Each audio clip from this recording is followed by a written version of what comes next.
Di tengah terik padang pasir dan kejamnya perbudakan di Jazirah Arab, ada seorang anak yang kelak akan menjadi orang terdekat Rasulullah. Ia bukan darah daging Nabi, namun cintanya, kesetiaannya, dan pengorbanannya melebihi saudara kandung. Dialah Zaid bin Haritsah, anak angkat Nabi yang setia hingga akhir hayat. Pada masa jahiliyah, perbudakan adalah nasib pahit yang bisa menimpa siapa saja. Di tengah kehidupan yang keras itu, seorang anak bernama Zaid bin Haritsah terpisah dari keluarganya karena ulah para perampok. Ia dijual sebagai budak, berpindah dari satu tangan ke tangan lainnya. Namun takdir Allah menuntunnya bertemu dengan seorang pemuda Quraisy bernama Muhammad bin Abdullah, yang kelak akan menjadi rasul terakhir. Pertemuan itu mengubah segalanya. Zaid tidak hanya menemukan majikan yang penuh kasih, tetapi juga sosok ayah, guru, dan sahabat sejati. Kesetiaannya pada Rasulullah kelak menjadi legenda yang dikenang sepanjang masa, bahkan ketika ia harus memilih antara kebebasan dan kebersamaan dengan Nabi. Di bawah langit biru yang membentang luas di tanah Arab, terdapat sebuah kabilah yang hidup damai bernama Bani Kalb.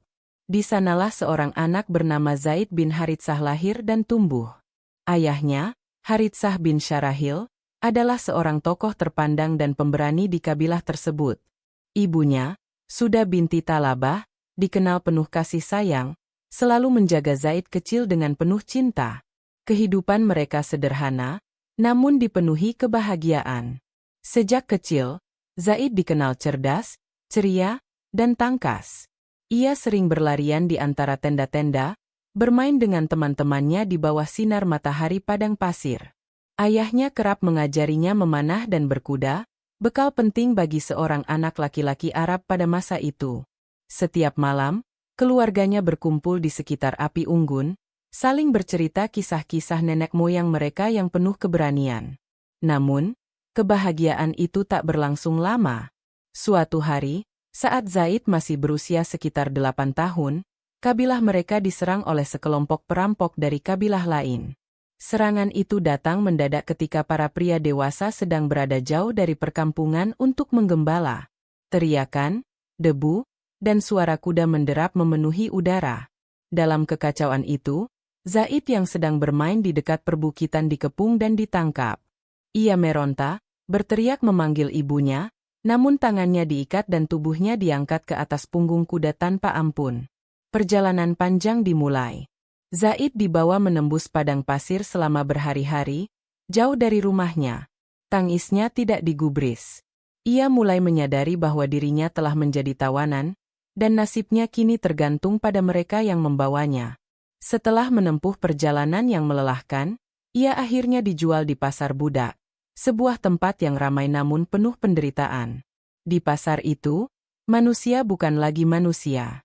Mereka hanya dianggap barang dagangan yang dinilai dari kekuatan fisik atau kecantikan wajah.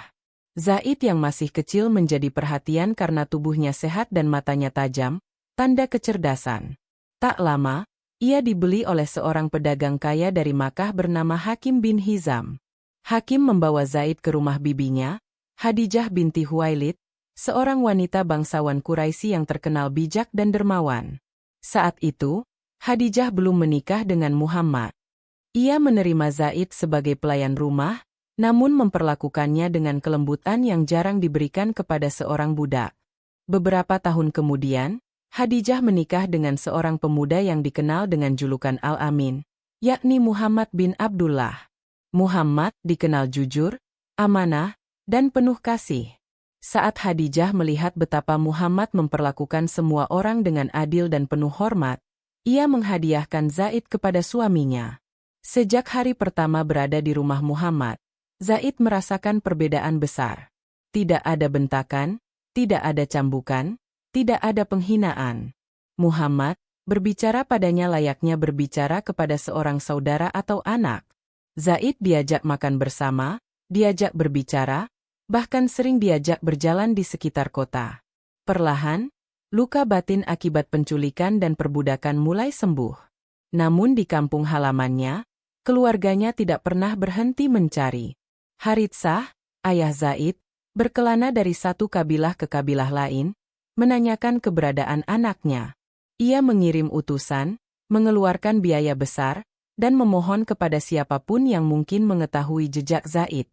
Bertahun-tahun pencarian itu tidak membuahkan hasil, hingga pada suatu musim haji, ia mendengar kabar bahwa di Makkah ada seorang anak muda dari Bani Kalb yang menjadi pelayan seorang Quraisy terhormat. Haritsah dan saudaranya segera berangkat menuju Makkah. Di sana, mereka menemukan Zaid yang telah tumbuh menjadi remaja tangguh. Tangis haru pun pecah saat ayah dan anak itu bertemu kembali.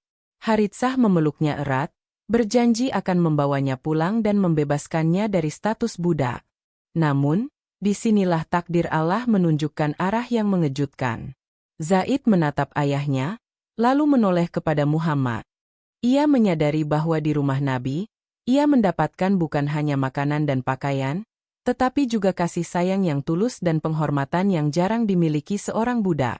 Pilihan berat menantinya, pulang ke pangkuan keluarga dan hidup bebas, atau tetap bersama Muhammad, yang telah menjadi seperti ayah baginya. Keputusan itu akan menjadi titik balik terbesar dalam hidupnya. Setelah bertahun-tahun terpisah dari keluarganya, Zaid kini telah tumbuh menjadi remaja yang cerdas dan tangguh di rumah Muhammad. Kehidupannya berubah drastis dibanding masa-masa awal saat menjadi budak di tangan orang lain. Rumah Nabi adalah tempat yang damai. Tidak ada teriakan perintah yang keras, tidak ada paksaan yang menyakitkan, dan tidak ada rasa takut yang membelenggu. Hari-hari Zaid dipenuhi dengan tugas-tugas ringan. Ia membantu mengambil air, menata barang-barang, atau menemani Nabi dalam perjalanan. Muhammad, yang saat itu belum diangkat sebagai rasul, memperlakukan Zaid seperti keluarga. Kadang-kadang, mereka makan bersama dari satu piring, berjalan berdampingan di pasar Makkah, atau duduk berbincang hingga larut malam. Zaid mulai memahami bahwa kasih sayang bukan hanya milik mereka yang terikat darah. Ia sering bertanya-tanya, mengapa Muhammad, yang bukan keluarganya begitu lembut, sementara banyak tuan lain di Makkah memperlakukan budak dengan kasar? Dari Muhammad, Zaid belajar kejujuran, kesabaran, dan amanah. Pertemuan yang mengharukan. Suatu hari, di musim haji, kota Makkah dipenuhi oleh kabilah-kabilah dari seluruh penjuru Jazirah Arab. Orang-orang berdagang, bertukar kabar, dan membicarakan berbagai peristiwa. Di tengah keramaian itu, ayah Zaid, Haritsah bin Syarahil, mendengar kabar yang membuatnya tertegun. Di Makkah, ada seorang pemuda dari Bani Kalb yang menjadi pelayan Muhammad bin Abdullah. Bagaikan tersambar petir, Haritsah segera mencari kebenaran kabar itu. Bersama saudaranya, ia mendatangi rumah Muhammad. Ketika pintu dibuka dan mereka melihat Zaid berdiri di sana, air mata mereka seketika jatuh. "Wahai anakku, ini ayahmu. Mari kita pulang ke rumah, kembali ke kabilah kita," kata Haritsah dengan suara bergetar. Zaid memeluk ayahnya erat, merasakan hangatnya kasih yang lama hilang. Muhammad menyambut mereka dengan ramah, mendengarkan kisah pencarian panjang Haritsah. Setelah itu, ia berkata dengan tenang, "Wahai Haritsah, Zaid adalah milikmu. Jika engkau ingin membawanya pulang, aku tidak akan menghalanginya." Namun Muhammad juga menoleh kepada Zaid dan berkata, "Wahai Zaid, inilah ayah dan pamanmu. Jika engkau ingin pergi bersama mereka, pergilah. Tetapi jika engkau ingin tetap bersamaku, aku tidak akan memaksa." Pilihan yang mengejutkan. Hening menyelimuti ruangan. Semua mata tertuju pada Zaid. Haritsah yakin anaknya akan memilih pulang. Siapa yang tidak ingin kembali ke pangkuan keluarga dan hidup bebas? Namun, jawaban Zaid membuat semua orang terkejut. "Ayah, aku memilih untuk tetap bersama Muhammad. Aku tidak pernah melihat seseorang yang lebih mulia, lebih penyayang, dan lebih jujur darinya. Di sisinya, aku merasa aman." Haritsah terdiam, matanya berkaca-kaca. Ia menyadari bahwa putranya telah menemukan sosok yang bukan hanya tuan, tetapi ayah dalam arti yang sesungguhnya. Tidak ada rasa marah, hanya rasa takjub atas cinta yang begitu tulus. Pengumuman di depan kaum Quraisy. Mendengar keputusan itu, Muhammad berdiri dan memegang tangan Zaid. Ia mengajak Haritsah, pamannya, dan beberapa tokoh Quraisy menuju Ka'bah. Di hadapan orang banyak, Muhammad mengumumkan, "Saksikanlah, "Wahai orang-orang Quraisy, Zaid adalah anakku. Ia akan mewarisiku, dan aku akan mewarisinya." Sejak saat itu, Zaid dikenal sebagai Zaid bin Muhammad. Statusnya berubah total. Dari budak yang tak bernilai, ia kini menjadi anak angkat seorang tokoh Quraisy yang terkenal dengan kejujurannya. Hidup baru di rumah Nabi. Hari-hari berikutnya terasa berbeda. Zaid bukan lagi pelayan, melainkan bagian dari keluarga. Ia tidur, makan, dan berbicara bersama Muhammad dan Khadijah. Ia juga menjadi saksi rumah tangga yang penuh saling menghormati, jauh dari pertengkaran dan kekerasan yang biasa ia lihat di rumah-rumah lain. Khadijah sangat menyayanginya, memperlakukan Zaid seperti anak sendiri. Bahkan, Zaid sering ikut dalam perjalanan dagang Muhammad, belajar cara berdagang yang jujur dan amanah. Setiap perjalanan menjadi kesempatan berharga untuk menyerap pelajaran hidup. Zaid mulai tumbuh menjadi pemuda yang matang, bijak, dan memiliki kepribadian yang kuat. Di dalam hatinya, ia telah berjanji bahwa kesetiaan kepada Muhammad akan ia pegang seumur hidup, sebuah janji yang kelak akan diuji di masa-masa sulit. Di luar sana, dunia Arab sedang bergerak menuju perubahan besar. Tak ada yang tahu bahwa sebentar lagi, Muhammad akan menerima wahyu pertama, dan kehidupan semua orang di sekitarnya, termasuk Zaid, tidak akan pernah sama lagi. Malam itu di Makkah terasa sunyi. Lampu-lampu minyak di rumah-rumah mulai redup, dan suara langkah manusia hampir tak terdengar di jalan-jalan sempit yang berliku. Di rumah Muhammad, Zaid duduk di halaman, memandang langit yang bertabur bintang. Pikirannya kembali pada momen yang mengubah seluruh jalan hidupnya, saat ia memilih untuk tetap bersama Muhammad, meski ayah dan pamannya telah datang menjemput. Bagi sebagian orang, keputusannya mungkin tampak aneh. Bagaimana mungkin seorang anak menolak pulang ke keluarga yang sudah lama mencarinya? Tapi bagi Zaid, jawabannya sederhana. Di sisi Muhammad, ia menemukan kehangatan, keamanan, dan rasa hormat yang tidak pernah ia rasakan bahkan sebelum masa penculikan. Keputusan yang menggetarkan hati. Hari itu masih jelas terbayang di benaknya. Di tengah keramaian sekitar Ka'bah, Muhammad memegang tangannya erat, lalu mengumumkan di hadapan kaum Quraisy bahwa ia telah mengangkat Zaid sebagai anaknya. Sorak-sorai kagum terdengar dari beberapa orang, tetapi ada juga yang berbisik-bisik heran. Zaid merasakan getaran haru di dadanya. Ia bukan lagi budak tanpa nama. Kini, ia dikenal sebagai Zaid bin Muhammad. Di dunia Arab saat itu, status seperti ini adalah kehormatan besar, dan lebih dari itu, ia merasa benar-benar menjadi bagian dari keluarga. Namun keputusan itu bukan tanpa konsekuensi. Haritsah, ayah Zaid, menerima pilihan anaknya dengan lapang dada, meski jelas ada kesedihan di matanya. Ia tahu bahwa memaksa Zaid pulang hanya akan melukai hatinya. Sebelum pulang ke kabilah, Haritsah menepuk pundak putranya dan berkata, "Wahai Zaid, engkau telah memilih jalanmu. Semoga Allah memberkahimu dimanapun engkau berada." Kata-kata itu melekat di hati Zaid, menjadi doa yang kelak menguatkannya di masa-masa sulit. Tahun-tahun damai bersama Muhammad. Sejak itu, Zaid hidup layaknya putra kandung di rumah Muhammad. Mereka sering terlihat berjalan bersama di pasar Makkah, mengunjungi sahabat-sahabat Nabi, atau duduk berbincang hingga larut. Muhammad mengajarkan Zaid membaca dan menulis, sesuatu yang jarang dimiliki anak sebayanya pada masa itu. Khadijah pun memperlakukan Zaid seperti darah dagingnya sendiri. Setiap kali Zaid kembali dari perjalanan dagang bersama Muhammad, Khadijah menyambutnya dengan senyum hangat dan menyiapkan hidangan terbaik.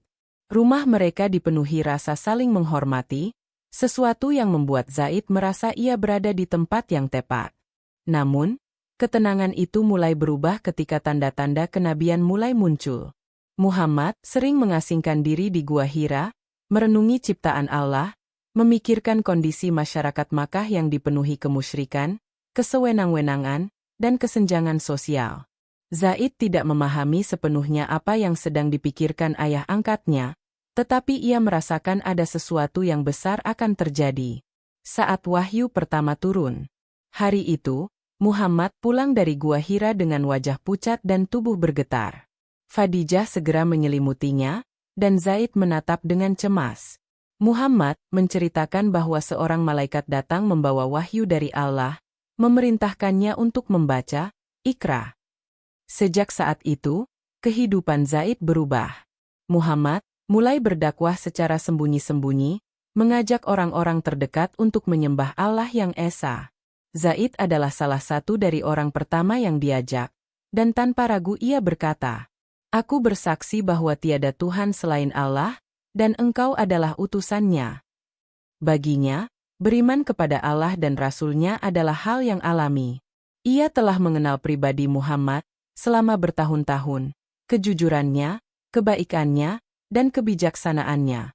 Bagaimana mungkin ia meragukan orang seperti itu? Kesetiaan di tengah badai. Kabar tentang ajaran baru Muhammad mulai tersebar di Makkah, dan reaksi Quraisy sangat keras. Mereka menuduh Nabi sebagai pemecah belah keluarga, penghina Tuhan-Tuhan mereka, bahkan gila. Tekanan datang dari segala arah, termasuk terhadap mereka yang mengikutinya. Zaid, meski bukan orang Quraisy asli, tidak luput dari hinaan. Beberapa orang mengejeknya, mengatakan bahwa ia hanya mengikuti Muhammad karena hutang budi. Tapi Zaid tidak goyah. Ia tahu bahwa keimanannya bukan karena belas kasihan, melainkan keyakinan yang tulus. Ketika Nabi keluar rumah, Zaid sering menyertainya. Jika ada orang yang berusaha mengganggu atau menghalangi, Zaid berdiri di depan melindungi. Kesetiaannya tak tergoyahkan, bahkan ketika jumlah kaum muslimin masih sangat sedikit dan tekanan dari Quraisy semakin meningkat. Bagi Zaid, hidup bersama Nabi bukan hanya tentang rasa aman atau kenyamanan. Itu adalah tentang kebenaran yang ia lihat dan rasakan setiap hari. Ia telah memilih untuk tetap di sisi Muhammad, dan ia siap mempertahankan pilihan itu, bahkan jika harus melawan seluruh dunia. Dan ia tidak tahu, ujian-ujian yang jauh lebih berat sedang menantinya di masa depan. Hari itu, matahari Makkah memancarkan cahaya keemasan yang memantul di dinding-dinding Ka'bah. Keramaian memenuhi halaman suci itu, para pedagang menjajakan barang, para peziarah berdatangan, dan para pemuka Quraisy berkumpul membicarakan urusan kabilah. Di tengah hiruk-pikuk itu, Muhammad berdiri tegak dengan langkah penuh keyakinan. Di sisi kanannya, Zaid bin Haritsah berjalan dengan tenang, mengenakan pakaian sederhana, namun wajahnya memancarkan keteguhan hati. Mereka menuju sebuah tempat di dekat Ka'bah yang menjadi titik pertemuan kaum Quraisy. Muhammad mengangkat suaranya agar didengar semua orang. "Wahai orang-orang Quraisy, saksikanlah. Zaid adalah anakku. Ia akan mewarisiku, dan aku akan mewarisinya. Sejak hari ini, ia disebut Zaid bin Muhammad." Suasana hening sejenak. Pernyataan itu bukan hal kecil. Dalam masyarakat Arab, pengangkatan anak berarti memberikan nama keluarga, hak waris, dan kehormatan setara anak kandung. Orang-orang memandang Zaid dengan takjub, seorang yang dulunya budak kini diangkat menjadi anak tokoh Quraisy yang terkenal dengan julukan Al-Amin. Di sudut keramaian, ayah Zaid, Haritsah bin Syarahil, berdiri menyaksikan dengan mata berkaca-kaca. Meskipun hatinya ingin membawa Zaid pulang, ia tahu keputusan anaknya adalah yang terbaik. Haritsah menunduk hormat kepada Muhammad, lalu kembali ke kabilahnya dengan hati yang tenang. Kehidupan baru di rumah Nabi. Sejak hari itu, hidup Zaid berubah. Ia tidak lagi dipanggil budak atau pelayan, melainkan putra Muhammad. Kedudukannya di masyarakat meningkat drastis. Orang-orang yang sebelumnya memandangnya rendah kini menghormatinya, atau setidaknya segan padanya. Namun perubahan ini tidak membuat Zaid tinggi hati.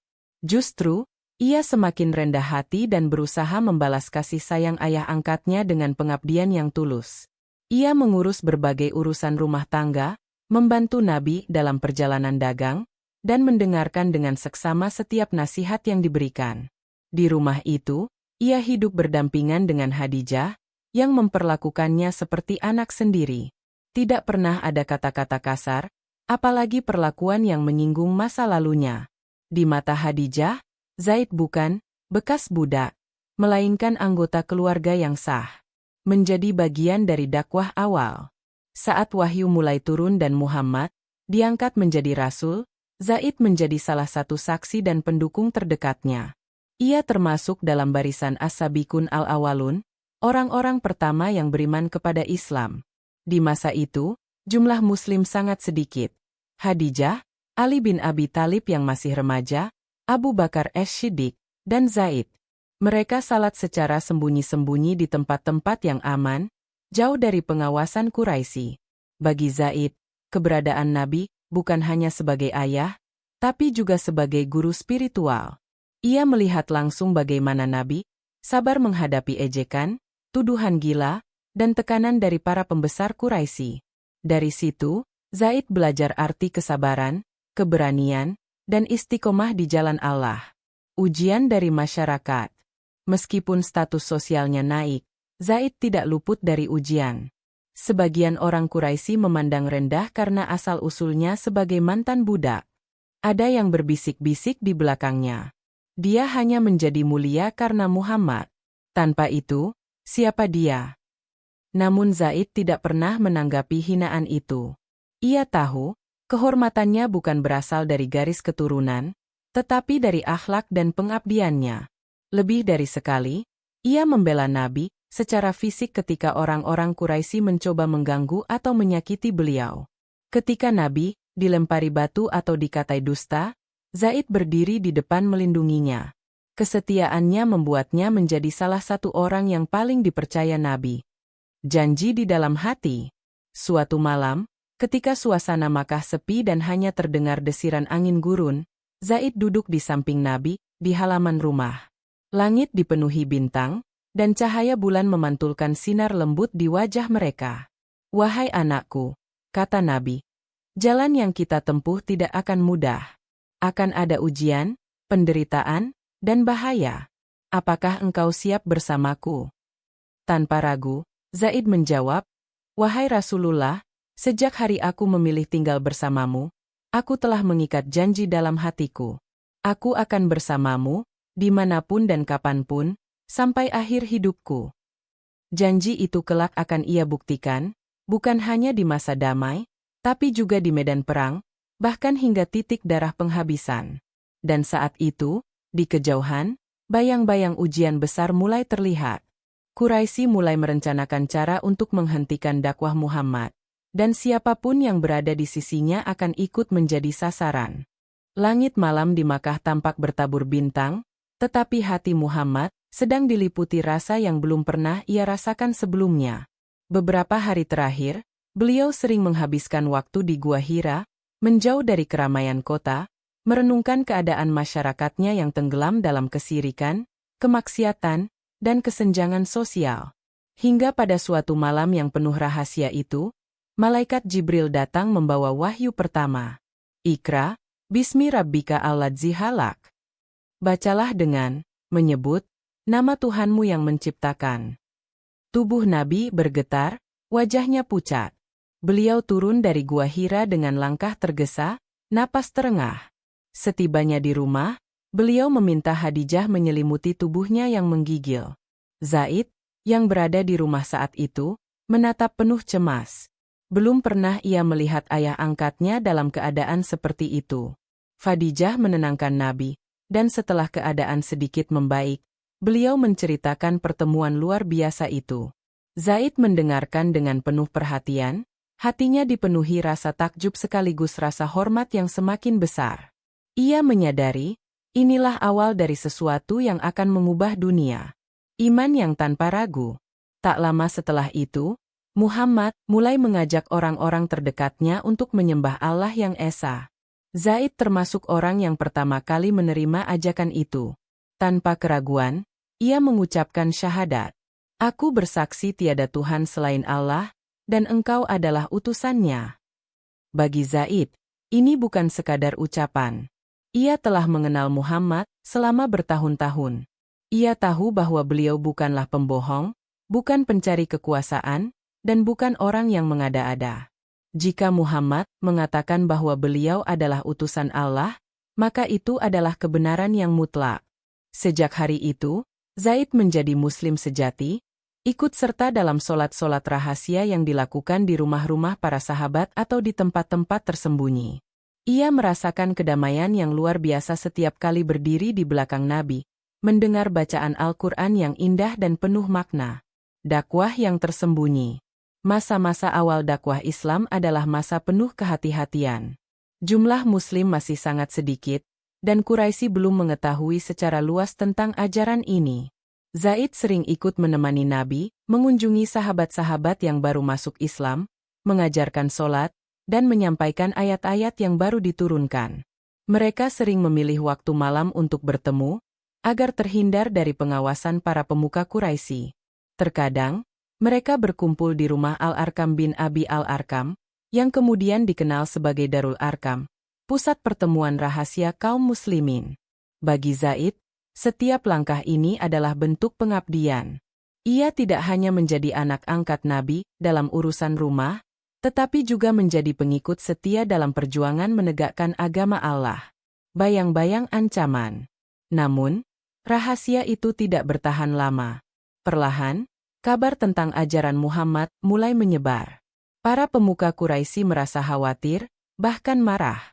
Mereka melihat ajaran ini sebagai ancaman terhadap kekuasaan, tradisi, dan perdagangan mereka yang bergantung pada berhala-berhala di Ka'bah. Orang-orang yang masuk Islam mulai mendapatkan tekanan. Ada yang diputuskan hubungan keluarganya, ada yang dipukul, bahkan disiksa hingga meninggal. Zaid tahu bahwa masanya untuk menghadapi ancaman itu akan datang. Suatu sore, ketika Nabi pulang dari pasar, sekelompok orang Quraisy mencoba menghalangi jalannya. Mereka mulai mengejek, menyebut beliau sebagai orang gila dan pemecah belah masyarakat. Zaid yang berada di samping Nabi, berdiri tegak di hadapan mereka. "Jangan sentuh beliau," seru Zaid dengan mata menyala.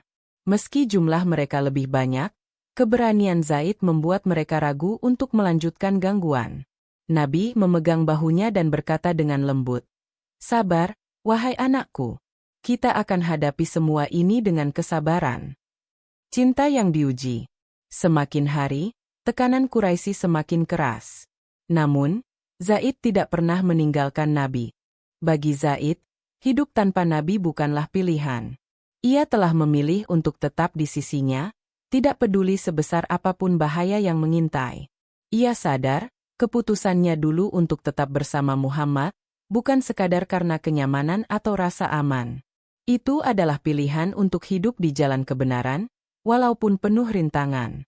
Dan pada suatu malam, ketika hanya suara angin padang pasir yang terdengar, Zaid berdoa dalam hati, "Ya Allah, kuatkanlah aku untuk selalu setia pada Rasul MU, di setiap ujian yang Engkau turunkan." Doa itu kelak akan menjadi kenyataan. Karena kesetiaan Zaid akan diuji bukan hanya oleh kata-kata, tetapi oleh darah dan nyawanya di medan perang. Matahari Makkah belum mencapai puncaknya ketika suara teriakan dan ejekan mulai terdengar di sekitar Ka'bah. Muhammad, yang berjalan menuju tempat syalatnya, menjadi pusat perhatian sekelompok pemuda Quraisy. Mereka menatap dengan sinis, sebagian tertawa mengejek, dan sebagian lagi melontarkan kata-kata kasar.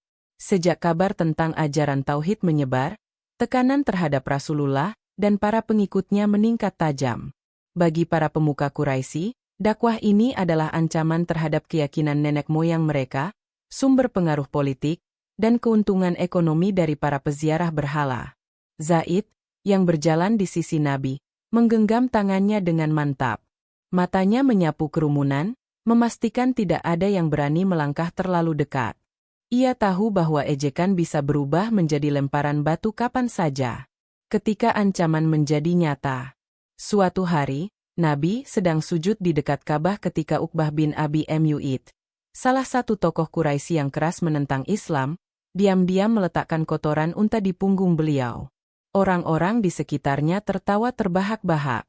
Zaid, yang melihat kejadian itu dari kejauhan, segera berlari dan menyingkirkan kotoran tersebut. Wajahnya memerah menahan marah. Ia membantu Nabi berdiri dan berkata, "Wahai Rasulullah, izinkan aku membalas perbuatan mereka." Namun Nabi menggeleng, menatapnya dengan tenang. "Tidak, wahai anakku. Allah lebih mengetahui pembalasan yang pantas bagi mereka. Tugas kita adalah bersabar. Kesabaran itu semakin menguatkan hati Zaid. Ia mulai memahami bahwa perjuangan ini bukan sekadar perlawanan fisik, tetapi ujian jiwa dan hati. Perlindungan di setiap langkah. Sejak saat itu, Zaid bertekad untuk selalu berada di sisi Nabi ketika beliau keluar rumah. Di pasar, di jalan-jalan sempit Makkah, atau di sekitar Ka'bah, Zaid mengamati setiap gerakan orang-orang Quraisy yang mencurigakan. Kadang, ia berdiri sedikit di depan Nabi, seolah menjadi perisai hidup. Keberaniannya membuat sebagian orang segan untuk langsung menyentuh Rasulullah. Namun, ia juga tahu bahwa jumlah mereka jauh lebih banyak, dan kapan saja ia bisa menjadi target amarah mereka. Beberapa kali, Zaid sendiri menjadi sasaran ejekan. Budak yang berpura-pura jadi bangsawan. Pengikut Muhammad karena tak punya tempat pulang. Atau, hidupnya hanya bergantung pada belas kasihan. Tetapi Zaid tidak membalas. Ia ingat pesan Nabi. Menahan amarah adalah bagian dari kekuatan iman. Ujian bagi para sahabat. Sementara itu, sahabat-sahabat lain mengalami penderitaan yang mengerikan. Bilal bin Rabah disiksa di tengah padang pasir dengan batu besar di dadanya. Keluarga Yasir disiksa hingga sebagian dari mereka syahid. Zaid menyaksikan semua itu, hatinya terbakar ingin membela, tetapi ia tahu bahwa pada masa awal ini, perintah untuk melawan belum turun. Perjuangan mereka adalah menahan diri, memegang teguh iman, dan terus menyebarkan kebenaran secara bijak. Di saat-saat seperti ini, Zaid sering menemani Nabi ke rumah sahabat yang lemah atau sakit, memberikan bantuan makanan atau air, dan menghibur mereka dengan bacaan ayat-ayat Al-Quran yang baru turun. Ia menjadi saksi bagaimana ayat-ayat itu menguatkan hati para muslim yang sedang menderita. Janji yang terus dipegang. Suatu malam, setelah seharian penuh menghadapi ejekan dan ancaman, Nabi duduk bersama Zaid di halaman rumah. Angin malam padang pasir berhembus lembut, membawa aroma pasir yang khas. "Wahai Zaid," kata Nabi, "akan datang hari ketika kita harus meninggalkan Makkah. Akan ada tempat yang lebih aman bagi kita untuk beribadah kepada Allah." Zaid menatap mata ayah angkatnya, lalu berkata dengan suara mantap, "Dimanapun engkau berada, aku akan berada di sana. Aku sudah berjanji, dan aku tidak akan mengingkarinya." Nabi tersenyum, menepuk bahunya. "Semoga Allah meneguhkan hatimu." Zaid tidak tahu kapan tepatnya janji itu akan membawanya ke perjalanan panjang, tetapi ia siap. Tekanan Quraisy mungkin semakin berat, tetapi kesetiaannya hanya bertambah kuat. Baginya, melindungi Nabi bukan sekadar tugas, tetapi kehormatan tertinggi dalam hidupnya. Dan di ufuk waktu, sebuah peristiwa besar mulai mendekat. Perintah hijrah yang akan membawa Zaid meninggalkan kota kelahirannya, memulai babak baru perjuangan di tanah asing. Angin Madinah bertiup sejuk ketika sebuah kabar menyebar di kalangan kaum muslimin. Rasulullah berniat menikahkan Zaid bin Haritsah dengan Zainab binti Jahsy, seorang wanita Quraisy yang terkenal akan kecantikannya, keturunan bangsawan, dan memiliki hubungan keluarga dengan Nabi. Zainab adalah putri dari Umaymah binti Abdul Muthalib, bibi Nabi. Dari segi kedudukan sosial, ia berasal dari keluarga terpandang.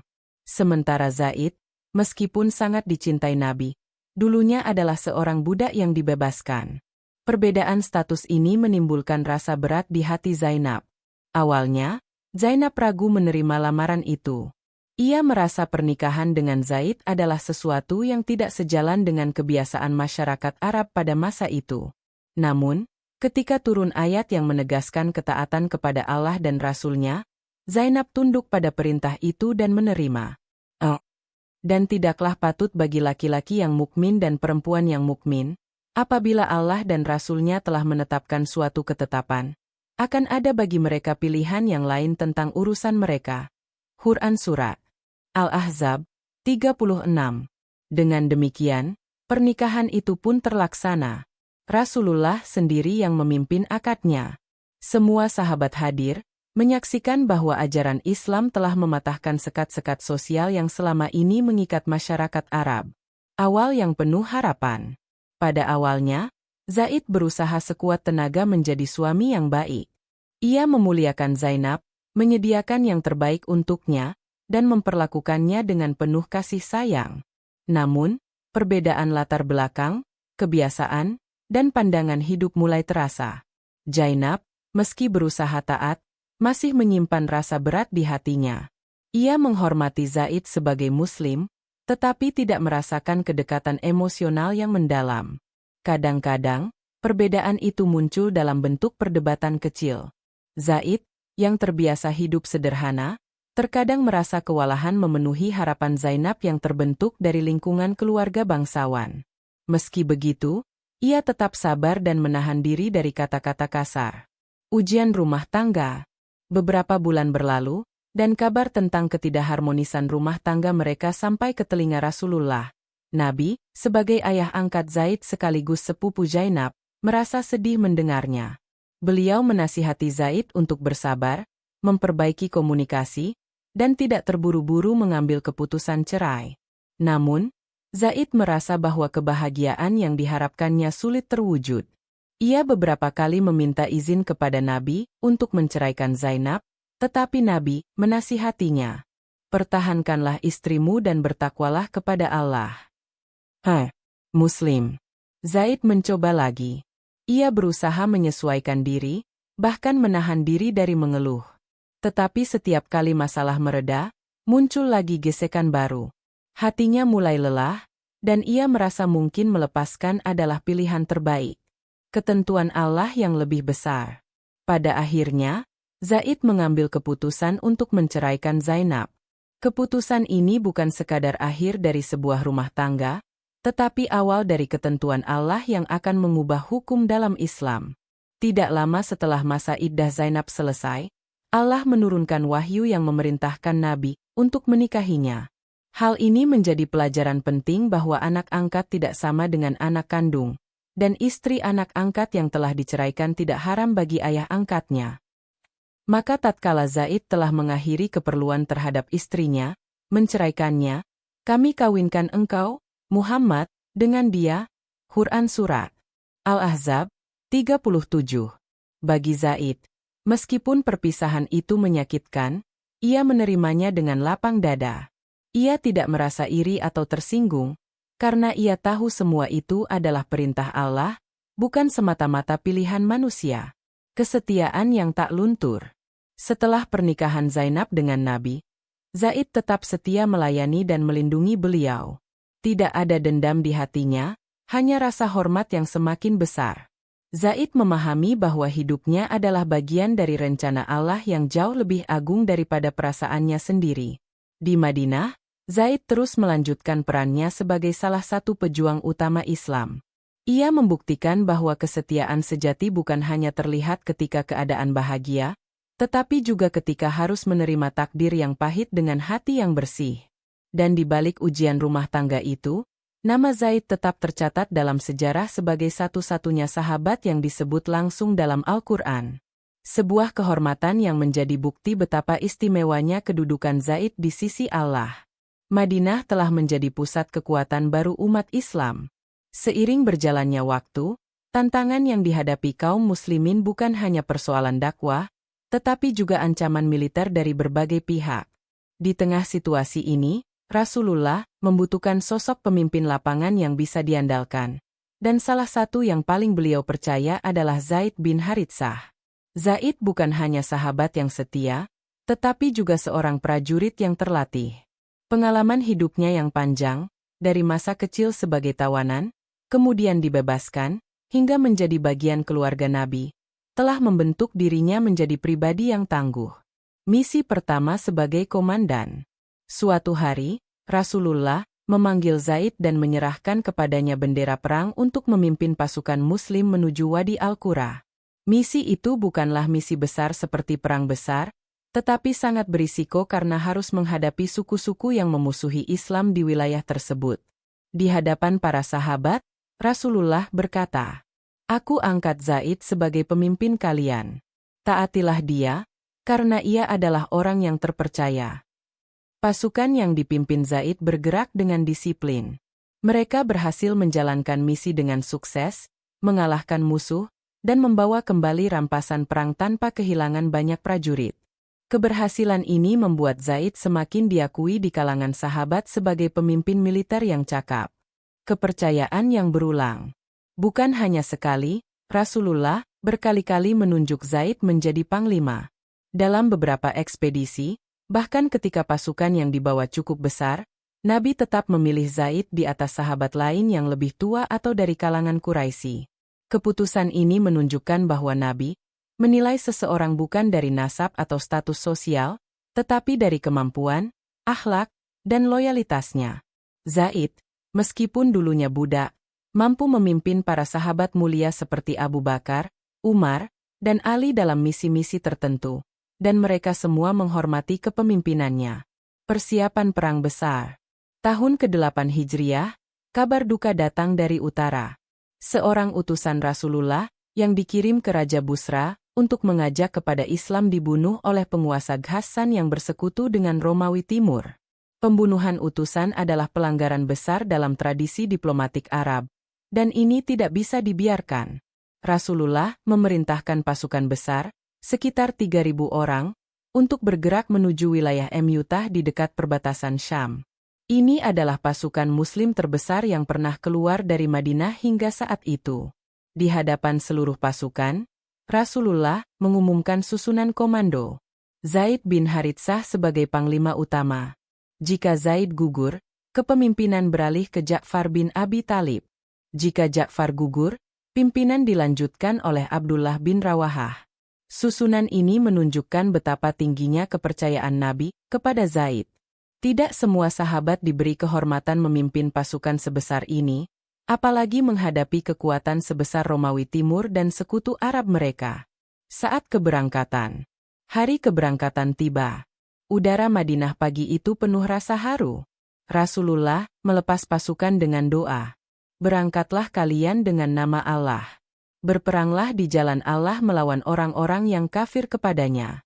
Janganlah kalian berkhianat, jangan melampaui batas, dan jangan membunuh anak-anak. Zaid memimpin pasukan dengan tegas namun penuh kelembutan. Ia menenangkan prajurit yang cemas dan menyemangati yang letih.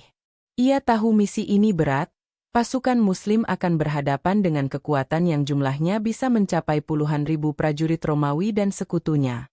Keberanian yang teruji. Perjalanan menuju Myutah memakan waktu beberapa hari. Di sepanjang jalan, pasukan Muslim mendapat kabar tentang besarnya kekuatan musuh. Sebagian sahabat mulai merasa ragu, bahkan ada yang mengusulkan untuk mengirim utusan ke Rasulullah, meminta tambahan pasukan. Namun, Abdullah bin Rawahah, salah satu komandan, meneguhkan hati mereka. Zaid pun mendukung semangat itu. Kita tidak berperang karena jumlah atau kekuatan kita, tetapi karena Allah.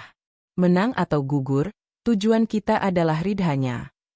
Pasukan pun melanjutkan perjalanan, memasuki babak sejarah yang kelak dikenang sebagai salah satu perang paling heroik dalam Islam, Perang Myutah. Bagi Zaid, ini bukan hanya sekadar pertempuran melawan musuh, tetapi juga ujian terakhir kesetiaannya kepada Rasulullah dan pengorbanannya di jalan Allah. Langit di Myutah tampak berat. Angin gurun berhembus membawa debu, seakan tahu bahwa hari itu akan menjadi saksi pertumpahan darah yang dahsyat. Pasukan Muslim yang berjumlah sekitar 3.000 orang berdiri di hadapan kekuatan Romawi Timur dan sekutunya dari suku Ghassan. Jumlah yang diperkirakan mencapai 100.000 prajurit. Di tengah deru langkah kuda dan denting pedang yang dipersiapkan, Zaid bin Haritsah berdiri tegak memegang bendera Rasulullah. Wajahnya tenang, matanya memancarkan keyakinan. Ia tahu peluang menang sangat tipis secara perhitungan dunia, tetapi hatinya sudah terpaut pada janji Allah bagi para pejuangnya. Awal pertempuran. Benturan pertama terjadi dengan keras. Barisan pasukan Muslim bertahan sekuat tenaga dari gempuran demi gempuran. Zaid mengatur strategi agar pasukan tidak tercerai-berai, memerintahkan sayap kiri dan kanan untuk tetap rapat. Teriknya matahari dan gemuruh teriakan musuh membuat suasana semakin menegangkan. Namun, Zaid tidak goyah. Ia bergerak dari satu sisi pasukan ke sisi lain, menyemangati prajurit sambil berkata, "Bersabarlah wahai saudara-saudaraku. Kita di sini bukan untuk hidup mulia di dunia, tetapi untuk mati mulia di sisi Allah. Gempuran yang mematikan. Pasukan Romawi dan Ghassan menyerang tanpa henti. Tubuh-tubuh para sahabat mulai berjatuhan. Meski jumlah pasukan Muslim jauh lebih sedikit, mereka bertempur dengan keberanian luar biasa. Zaid berada di garis terdepan, membawa bendera Rasulullah dengan tangan kokoh. Beberapa kali tombak musuh hampir mengenainya, namun ia terus maju. Peluh bercampur darah membasahi tubuhnya. Ia tidak mundur sejengkal pun. Bagi Zaid, selama bendera Rasulullah masih tegak, semangat pasukan akan tetap hidup. Saat yang paling menentukan. Tiba-tiba, gelombang besar pasukan musuh mengurungnya. Tombak-tombak mereka menusuk dari segala arah. Zaid masih memegang bendera dengan tangan kanannya, lalu sebuah tombak panjang menghantam bahunya. Darah mengucur deras, tetapi ia segera memindahkan bendera ke tangan kirinya. Tangan kirinya pun terkena tebasan pedang. Kini, ia memeluk bendera dengan kedua lengannya yang terluka, berusaha agar tidak jatuh ke tanah. Dalam keadaan hampir roboh, ia masih sempat berkata lirih, "Ya Allah, sampaikan salamku kepada Rasul MU." Beberapa detik kemudian, tombak musuh menembus dadanya. Zaid pun roboh, syahid di medan Mu'tah, memeluk bendera Rasulullah, hingga hembusan napas terakhirnya. Kepemimpinan beralih. Begitu Zaid gugur, bendera jatuh dan segera diambil oleh Ja'far bin Abi Thalib. Ja'far melanjutkan pertempuran dengan keberanian yang sama, hingga ia pun gugur sebagai syahid. Setelah itu, kepemimpinan berpindah kepada Abdullah bin Rawahah, yang juga mengorbankan nyawanya. Akhirnya, Khalid bin Walid mengambil alih komando. Dengan taktik brilian, Khalid berhasil menyelamatkan sebagian pasukan Muslim dari kepungan musuh yang besar itu. Namun, kemenangan dalam arti militer tidak diraih. Kemenangan sejati hari itu adalah keberanian, pengorbanan, dan keteguhan iman para syuhada Mu'tah. Kabar di Madinah. Di Madinah, Rasulullah yang sedang duduk bersama para sahabat tiba-tiba menangis. Beliau berkata, bendera dipegang oleh Zaid, lalu ia gugur. Kemudian dipegang oleh Ja'far, ia pun gugur. Lalu dipegang oleh Abdullah bin Rawahah, ia pun gugur. Para sahabat di Madinah pun larut dalam kesedihan. Tangisan terdengar dari setiap rumah, terutama rumah keluarga Zaid. Usamah bin Zaid, putra kesayangannya, memeluk Rasulullah yang menangis bersamanya. Nabi mencium Usamah dan berkata lembut, "Inilah putra orang yang paling aku cintai." Warisan keberanian. Syahidnya Zaid di Mu'tah bukanlah akhir dari kisahnya. Namanya abadi sebagai panglima kepercayaan Rasulullah, seorang mantan budak yang diangkat menjadi pemimpin pasukan besar, dan rela mengorbankan nyawa demi menjaga kehormatan Islam. Pengorbanannya menjadi teladan bahwa kesetiaan sejati tidak mengenal batas, dan cinta kepada Allah serta Rasul-Nya lebih berharga dari nyawa itu sendiri. Pergian Zaid bin Haritsah di medan Mu'tah meninggalkan duka mendalam bagi umat Islam. Di Madinah, kesedihan terasa di setiap sudut. Rumah Rasulullah menjadi tempat pelipur lara bagi keluarga para syuhada. Usamah bin Zaid, yang masih muda, memeluk erat Rasulullah, seolah tak ingin berpisah. Nabi menenangkan hatinya dengan kata-kata penuh kasih. Ayahmu adalah orang yang paling aku cintai, dan engkau juga termasuk orang yang kucintai. Sosok yang tak pernah pudar. Meskipun jasadnya telah tiada, nama Zaid tidak pernah pudar dari ingatan umat. Rasulullah sering menceritakan keberaniannya kepada para sahabat, bukan hanya karena ia gugur di medan perang, tetapi karena hidupnya adalah rangkaian kesetiaan yang luar biasa. Sejak masa kanak-kanak, Zaid telah mengajarkan bahwa derajat seorang manusia tidak diukur dari garis keturunan, warna kulit, atau status sosial, melainkan dari ketakwaan dan pengabdian kepada Allah. Dari seorang anak yang pernah menjadi budak, ia naik menjadi panglima pasukan Rasulullah. Itu adalah pencapaian yang hanya bisa diraih oleh orang yang beriman dan memiliki akhlak luhur. Teladan di medan perang dan damai. Zaid bukan hanya seorang prajurit. Ia juga sahabat yang lembut, penuh kasih sayang, dan penyayang terhadap keluarganya. Namun, ketika Islam dipanggil, Ia menjadi sosok yang tegas, berani, dan pantang mundur. Perang Mu'tah membuktikan bahwa kesetiaannya bukan sekadar kata-kata, melainkan pengorbanan nyata. Ia menunjukkan bahwa cinta sejati kepada Rasulullah bukan hanya berupa penghormatan di masa damai, tetapi juga kesediaan untuk mempertaruhkan nyawa demi menegakkan agama Allah. Warisan bagi generasi selanjutnya. Usamah bin Zaid tumbuh mengikuti jejak ayahnya. Ia menjadi salah satu panglima muda yang ditunjuk langsung oleh Rasulullah untuk memimpin pasukan besar menuju wilayah Romawi, bahkan ketika di dalam pasukan itu terdapat para sahabat senior seperti Abu Bakar dan Umar. Kepercayaan itu adalah warisan kehormatan dari ayahnya. Bagi umat Islam, kisah Zaid adalah pelajaran tentang bagaimana kesetiaan, keberanian, dan pengorbanan dapat mengubah jalan hidup seseorang. Ia menjadi simbol bahwa tidak ada penghalang untuk meraih kemuliaan di sisi Allah. Nama yang abadi dalam Al-Quran. Keistimewaan Zaid semakin nyata ketika namanya diabadikan dalam Al-Quran. Ia adalah satu-satunya sahabat Nabi yang disebutkan secara langsung namanya dalam ayat. Maka tatkala Zaid telah mengakhiri keperluan terhadap istrinya, kami kawinkan engkau dengannya. Quran Surat Al-Ahzab 37. Penyebutan ini menjadi bukti bahwa Allah mengangkat derajat Zaid, mengabadikannya untuk dibaca hingga akhir zaman. Penutup yang menginspirasi. Kisah hidup Zaid bin Haritsah adalah bukti bahwa cinta kepada Rasulullah dan kesetiaan kepada Islam adalah kekuatan yang mampu menembus segala batas. Ia mengajarkan bahwa kehormatan sejati bukan terletak pada dunia yang fana, tetapi pada pengabdian kepada kebenaran yang abadi.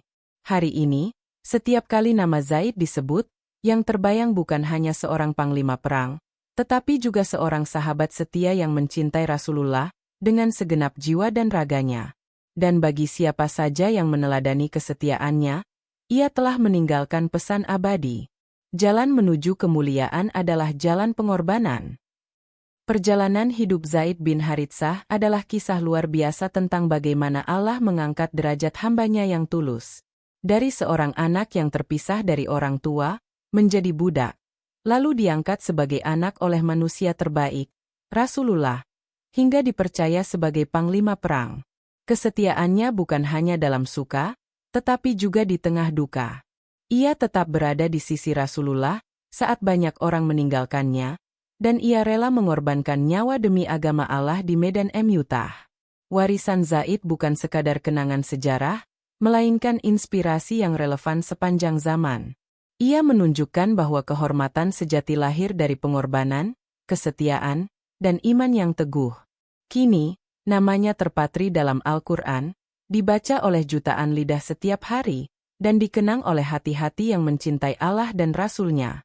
Hikmah dari kisah Zaid bin Haritsah. Takdir Allah selalu terbaik. Perjalanan hidup Zaid membuktikan bahwa ujian dan kesedihan awal bisa menjadi jalan menuju kemuliaan. Kesetiaan adalah kunci kemuliaan.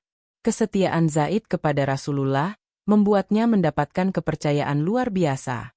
Status dunia bukan penentu derajat. Dari budak menjadi panglima, Zaid membuktikan bahwa derajat di sisi Allah diukur dari iman dan amal. Cinta sejati kepada Rasulullah dibuktikan dengan pengorbanan. Zaid tidak hanya mencintai Rasulullah di masa damai, tetapi juga rela gugur demi Islam.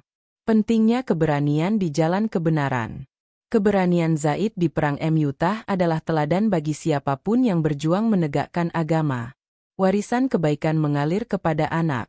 Usamah bin Zaid mewarisi kepercayaan dan kehormatan ayahnya. Nama yang diabadikan Allah adalah kehormatan tertinggi. Satu-satunya sahabat yang disebut namanya dalam Al-Quran adalah bukti kemuliaannya. Persaudaraan dalam Islam menghapus batas sosial. Zaid diterima sepenuh hati oleh kaum Muhajirin dan Ansyar meskipun ia bukan Quraisy. Pemimpin sejati mengutamakan amanah, bukan kehormatan pribadi. Zaid selalu menjalankan tugas tanpa memikirkan ketenaran atau balasan dunia. Kematian syahid adalah kemenangan sejati. Meski gugur di medan perang, Zaid pulang dengan kemuliaan yang abadi.